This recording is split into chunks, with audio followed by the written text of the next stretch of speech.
Welcome back my channel. বন্ধুরা কেমন আছেন? আশা করি ভালো আছেন। গত পর্বে আমি আলোচনা করেছিলাম কিভাবে আপনি খুব সহজেই শুধুমাত্র প্লেন ভাড়া দিয়ে জাপান যেতে পারবেন। ওই ভিডিওটি যারা দেখেননি তারা দেখে নিতে পারেন। আজকের এই ভিডিওর ডিসক্রিপশনে আমি ওই ভিডিও লিঙ্কটি দিয়ে থাকবে, আপনারা দেখে নিতে পারবেন। ইচ্ছা করলে আপনি যেতে পারবেন শুধুমাত্র প্লেন ভাড়া খরচ করে। আমি ওই ভিডিওর মধ্যে যেটা আলোচনা করেছি কীভাবে আপনি শুধুমাত্র প্লেন ভাড়া খরচ করে জাপান যেতে পারবেন। কারণ জাপান যাওয়ার অনেকের ইচ্ছা থাকে, উন্নত রাষ্ট্রে যাওয়ার অনেকের ইচ্ছা থাকে, স্বপ্ন থাকে, তো সঠিক গাইডলাইন না থাকার জানার কারণে যেতে পারে না। তো ওই ভিডিওটি যদি আপনি দেখেন তাহলে আপনি যদি চেষ্টা করেন তাহলে জাপান যেতে পারবেন। যাই হোক, আজকে আলোচনা করব জাপান যে আমরা কোথায় থাকলাম, কোথায় কোথায় ঘুরলাম, কি করলাম, যেটা আপনার সাথে শেয়ার করব। একটা বিষয় হলো, জাপান একটা যুদ্ধ বিধ্বস্ত রাষ্ট্র ছিল।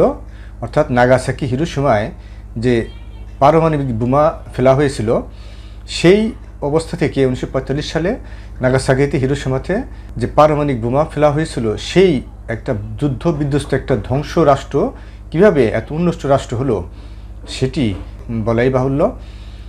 জাপান কমিটমেন্ট করেছিল যে তারা একদিন উন্নত রাষ্ট্রে পৃথিবীর বুকে মাথা উঁচু করে দাঁড়াবে, এবং তারা দাঁড়িয়েছে।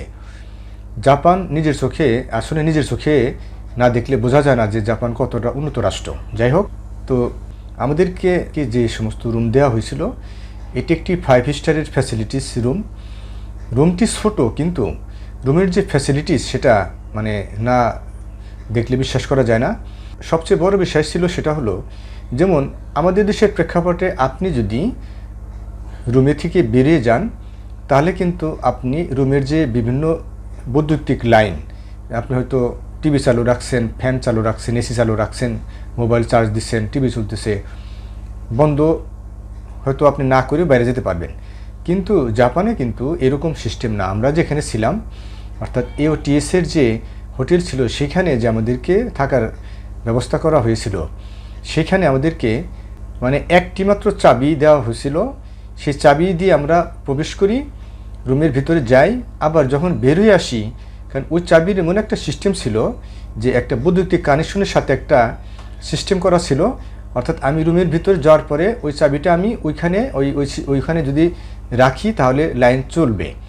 আবার যখন আমি বাইরে বেরিয়ে যাব, তো বেরিয়ে গেলে আমাকে অবশ্যই চাবি নিয়ে যেতে হবে।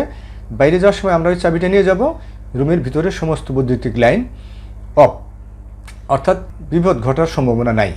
কারণ আমরা অনেকেই ফ্যান ছেড়ে রেখে চলে যাই, টিভি রেখে চলে যাই, চার্জ দিয়ে চলে যাই, অনেক সময় দুর্ঘটনা ঘটে। কিন্তু ওইখানে ওরা করছে কি, অর্থাৎ পোকায়োকা দুর্ঘটনা যাতে না ঘটে তার আগেই ব্যবস্থা করে রাখা। কারণ আপনি বাইরে যাবেন, বাইরে যাওয়ার সময় তো আপনি চাবি নিয়ে যাবেন, তো চাবি নিয়ে গেলে তো ইলেকট্রিক কানেকশন ডিসকানেক্ট থাকে, কীভাবে আর দুর্ঘটনা ঘটবে, বিষয়টা এরকম। যাই হোক, তো ছোটো একটা রুমের মধ্যে আমাদের অনেক ফ্যাসিলিটি ছিল। জাপানে কিন্তু সন্ধ্যা 7:30-8টার মধ্যে রাতের খাবার শেষ হয়ে যায়। আপনি যদি 9টায় যান খাবার পাবেন না। আবার সেরকম দুপুরের খাবার 12:30 থেকে 1:30, ঠিক আছে। তারপরে আবার সকালের নাস্তা 6:30 থেকে 7:30-8টার মধ্যে শেষ। তারপরে দুপুরের খাবার 12:30 থেকে 1:30, সর্বোচ্চ 2টার মধ্যে শেষ। আর রাতের খাবার 7:30-8টা, 8:30টার মধ্যে শেষ। তো আমরা মাঝে মাঝে বাইরে যেতাম, বাইরে বিভিন্ন জায়গায় ঘুরতে যেতাম, সেখান থেকে দেরি হয়ে গেলে আমাদের বাইরে থেকে কিনে খাবার খেতে হতো, কারণ 8:30টার পরে কোনো খাবার পাওয়া যেত না। জাপানে আমরা যে কোয়ালিটির উপরে ট্রেনিং করতে গেছিলাম, সেই ট্রেনিংটার নাম ছিল QCTC ট্রেনিং, অর্থাৎ কোয়ালিটি কন্ট্রোল ট্রেনিং কোর্স। একটা লম্বা একটা ট্রেনিং, এখানে আমাদেরকে 22 দিন থাকতে হয়েছে, এবং আমরা একটা ইফেক্টিভ ট্রেনিং ছিল। সেখানে কোয়ালিটি কীভাবে মেনটেন করতে হয় একটু যেটা আমাদেরকে দেখাইছে।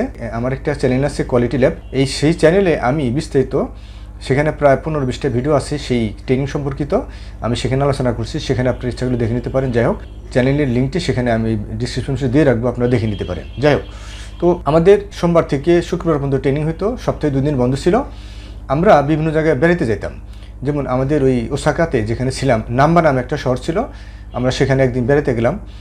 একটা বিষয় হলো যে জাপানে 22 দিন ছিলাম, 22 দিনের মধ্যে কোথাও একটা আপনার ইটের গুঁড়া বা পাথরের টুকরা রাস্তার সাইডে চোখে পড়ে নাই।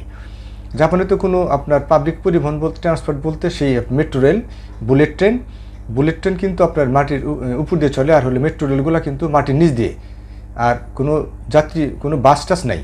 আপনি এমনি চার্টার্ড বাস নিতে চাইলে নিতে পারবেন, কিন্তু কোনো বাস কিন্তু পাবে না। গণপরিবহন বলতে কোনো বাস নাই, প্রত্যেকেরই প্রাইভেট কার আছে।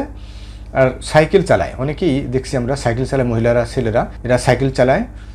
সাইকেলের মধ্যে ছোটো ছোটো বাচ্চা, একটা বক্স থাকে, বক্সের মধ্যে ছোটো ছোটো বাচ্চা থাকে। যাই হোক, আমরা এটা লক্ষ্য করছি। তো জাপানে যাওয়ার পরে আমরা খাবার অত্যন্ত ব্যয়বহুল। সেখানে আমরা যে খাবার খেতাম, আমাদের যে ক্যাপিটালে যে ধরনের খাবার দেওয়া হতো, এই সুবিধা লক্ষ্য করুন যে এই খাবারগুলো আমাদের দেওয়া হতো, এইগুলো খাবার যদি আমরা বাইরে খেতে চাই আমাদেরকে মিনিমাম বাংলাদেশি টাকায় 5 থেকে 6 হাজার টাকা লাগবে। কারণ আমাদেরকে একদিন আমরা বাইরে বেড়াতে গেছিলাম, দুপুরে আমরা খাবার সুযোগ পেয়েছিলাম না, আসার সুযোগ পেয়েছিলাম না, বাইরে খেয়েছিলাম। আমরা একদিন একটা নেপালি এবং একটি ইন্ডিয়ান হোটেলে খাবার খেয়েছিলাম, শুধুমাত্র খিচুড়ি আর গোস্তর কারি দিয়ে, বিফ কারি দিয়ে খাবার খেয়েছিলাম। সেখানে আমাদেরকে প্রায় 900 থেকে 1000 টাকা বিল আসছিল, সামান্য কিছু খিচুড়ি এবং সামান্য একটু গরুর গোস্ত।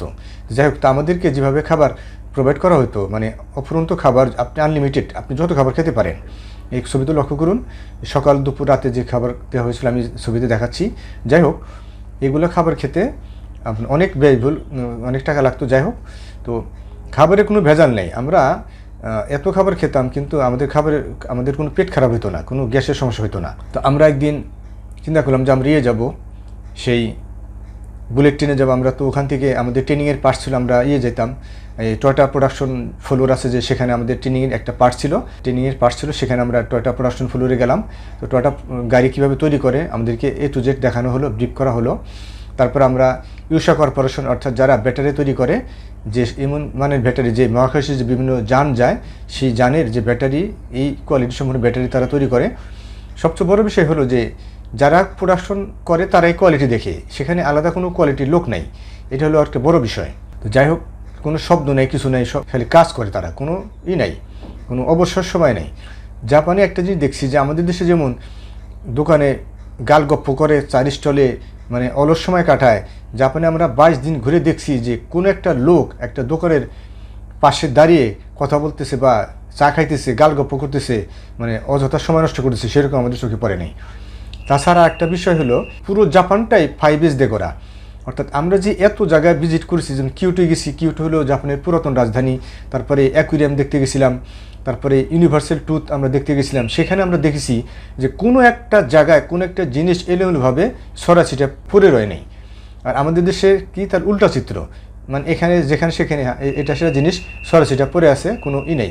অর্থাৎ পুরো জাপানটাই 5S দিয়ে করা। তো জাপানে একটা বিষয় আছে যে এডওয়ার্ড ডেমিং, যে কোয়ালিটি গুরু এডওয়ার্ড ডেমিং, উনি কিন্তু 1920 সালে উনি কিন্তু জাপানে প্রায় 20,000 ইঞ্জিনিয়ারকে ট্রেন আপ করছিল। তো ওনার কিন্তু বিশাল একটা অবদান আছে জাপানকে এই অবস্থায় আনার জন্য। সেই এডওয়ার্ড ডেমিংয়ের বাড়ি ছিল আমেরিকাতে, উনি আসছিল জাপানে এসে উনি প্রায় 20,000 লোককে ট্রেনিং করাইছিল। এটাও কিন্তু একটা বড় একটা বিষয় যে জাপানের কোয়ালিটি এবং আজকের যে জাপান, এটার কিন্তু তার বিশাল একটা ভূমিকা ছিল। পরবর্তীতে তিনি ওই এডওয়ার্ড ডেমিং কিন্তু মানে কোয়ালিটির সবচেয়ে যে বড় পুরস্কার ম্যালকম ব্রিজ পুরস্কারে ভূষিত করা হয়েছিল। তো যাই হোক, তো আমরা জাপানে সেই টয়োটা প্রোডাকশন ফ্লোর ভিজিট করলাম, তারপরে ইউসা কর্পোরেশন ভিজিট করলাম, তারপরে ইউনিভার্সাল ট্যুথ, এই ছবিতে দেখেন আমরা ইউনিভার্সাল ট্যুথের ভিতরে কী ধরনের মানে রাইডার আছে সেগুলো দেখলাম। তারপরে অ্যাকুয়ারিয়ামে গেলাম, অ্যাকুয়ারিয়ামে কী জিনিস দেখলাম ছবিতে লক্ষ্য করতেছেন। তো এইভাবেই মোটামুটি আমরা 22 দিন ঘোরাফেরা করে বিশাল একটা অভিজ্ঞতা নিয়ে পরে আমরা জাপানের থেকে চলে আসলাম। তো এখন এই যে জাপানে আমরা যে ট্রেনিং করলাম, ট্রেনিংয়ে আমাদের যে স্যাররা ছিল, প্রত্যেকটি ইউনিভার্সিটির বড় বড় স্যার, একটা বিষয় যে সময়ের প্রতি তাদের যে এত নিষ্ঠা, এই 22 দিনে কোনো একটা টিচার কোনো একটা সেশনে 1 সেকেন্ড দেরি হয় নাই। ঠিক 5 থেকে 7 মিনিট 10 মিনিট আগে তারা সেশন শুরু করছে। আমাদের সেশন শুরু হইতো আপনার 9টায়, 11:30-11টার দিকে একটা ব্রেক দেওয়া হইতো। তারপর আমরা আবার ব্রেকের পর আবার ট্রেনিং করতাম, ট্রেনিং করার পরে আবার আমরা লাঞ্চে যেতাম, লাঞ্চে যাওয়ার পরে ঠিক যথাযথ সময়ে আমরা ট্রেনিংয়ে চলে আসতাম। আমাদের মধ্যে লক্ষ্য করেছি যে পাকিস্তানিরা ছিল, তারা কিন্তু এই ট্রেনিংয়ের সময় মতো আসে নাই, 2 দিন তারা মিস করছে। অথচ কোন একটা ট্রেনার, কোন একটা টিচার কিন্তু ট্রেনিংয়ে কোনো একটা দিন 1 সেকেন্ডের জন্য তারা লেট করে নেই। অতএব তারা কতটা সময়ানুবর্তিতা বা কতটা সময়ের প্রতি নিষ্ঠাবান। তো যাই হোক, তো ওদের কথা বলে লাভ নেই, কারণ আরেকটা জিনিস লক্ষ্য করছি আমরা যে ওরা খুবই ফ্রেন্ডলি। আমরা যে এটি ছিলাম, কাঞ্চাই কৃষি সেন্টারে ছিলাম, পাশেই ছিল একটা মানে এওয়ান শপিং মলটার, যেমন আমাদের যেমন যে আপনার আড়ং আছে, ওদেশে এরকম একটা শপিং মলের নাম হলো এওয়ান শপিং মল। মানে পুরো জাপান ধরেই ওদের অনেক ব্রাঞ্চ আছে। তো সেইখানে আমরা কেনাকাটা করতাম, যাইতাম। সেখানে ওরা যে এতটা হেল্পফুল, মানে খুবই ওরা মানে ফ্রেন্ডলি আর কি। তারা কোনো কিছু জিজ্ঞেস করলে তারা হেল্প করতো। তো কোনো একটা জিনিস আমি মানে চা পরে যদি না পাই, ওরা করতো কি, সেই গুগল ম্যাপ দিয়ে ওর সেই ট্যাব দিয়ে ওর যে মালিক আছে সেই মালিককে পর্যন্ত জানাইতো যে এরকম একটা কাস্টমার আসছে, এই জিনিসটা পাওয়া যাচ্ছে না, সেটা কোথায় আছে বা কী আসি বিষয়। তো সেই মানে সেল করতে হবে। এই যে একটা অ্যাটিচিউড, মানে কেমন যেন একটা এমন একটা ফ্রেন্ডলি মানে বিহেভিয়ার কাস্টমারের সাথে, মানে ভাবাই যায় না। আর আমাদের দেশের প্রেক্ষাপটে কী হয়, মানে তার উল্টা আর কি। তো এরকম অনেক মানে করুণ অভিজ্ঞতা হয়েছে। আর জাপানে কিন্তু ট্রেন স্টেশনগুলো কিন্তু আপনার সেই যে মেট্রো রেলগুলো কিন্তু মাটির নিচ দিয়ে। তো এখানে এমনভাবে দেওয়া আছে যে সব কিছু সুন্দর করে লেখা আছে, জাপানি ভাষায় দেওয়া আছে, ইংলিশ ভাষায় দেওয়া আছে। আর আপনি যদি জিজ্ঞাসা করেন তাহলে ওরা খুব হেল্প করে, ভালো করে বলে দেয়। আর ট্রেন স্টেশনে কিন্তু কোনো, আমাদের দেশে যেমন আপনার অনেক লোক কাজ করে, ওদের দেশে কিন্তু কোনো লোক নেই। ট্রেন স্টেশনে একটা করে লোক, অর্থাৎ কারণ সেখানে ট্রেন টিকিট কাটার জায়গা আছে, অটো মেশিন। সেখানে আপনি টাকা দিবেন, আপনার গন্তব্যস্থানে প্রেস করবেন, আপনার টিকিট দিয়ে দিবে। ঠিক আমাদের দেশে যে মেট্রো রেল এরকম। তো এটা তো মেট্রো রেলের তো জাপানির তো প্রযুক্তি, তাই না? তো এখানে যেমন অনেক লোক কাজ করে, ওখানে কিন্তু সেরকম কোনো লোক নাই, একজন লোক। তো আর আমাদের দেশে যেমন যে ভাঙটি টাকা থাকে না, ভাঙটি টাকা না থাকার কারণে আমাদেরকে অন্য জায়গায় যেতে হয়, ও দেশে কিন্তু সেরকম না। সেখানে আপনার অদস্ত ভাঙটি টাকা দেওয়া থাকে, অর্থাৎ কাস্টমার যেন ডিসস্যাটিসফ্যাক্টরি না হয়।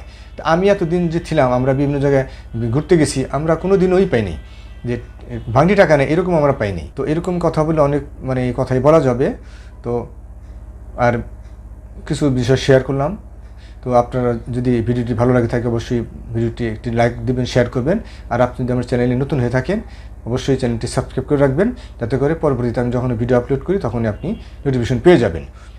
তো আমি যে সমস্ত ভিডিওগুলো করব অত্যন্ত ইনফরমেটিভ ভিডিও, এবং আপনারা যদি বাইরে যেতে চান, এটা মাত্র জাপানের কথা বললাম, এরপরে আমি হয়তো বিভিন্ন দেশে যাব, আমার যাওয়ার সুযোগ হচ্ছে, সেগুলো আমি শেয়ার করব। আপনারা খুব সহজে সেগুলো গাইডলাইনগুলো ফলো করে আপনি যেতে পারবেন। তো যাই হোক, আজ আলোচনা এই পর্যন্ত। সবাইকে ধন্যবাদ।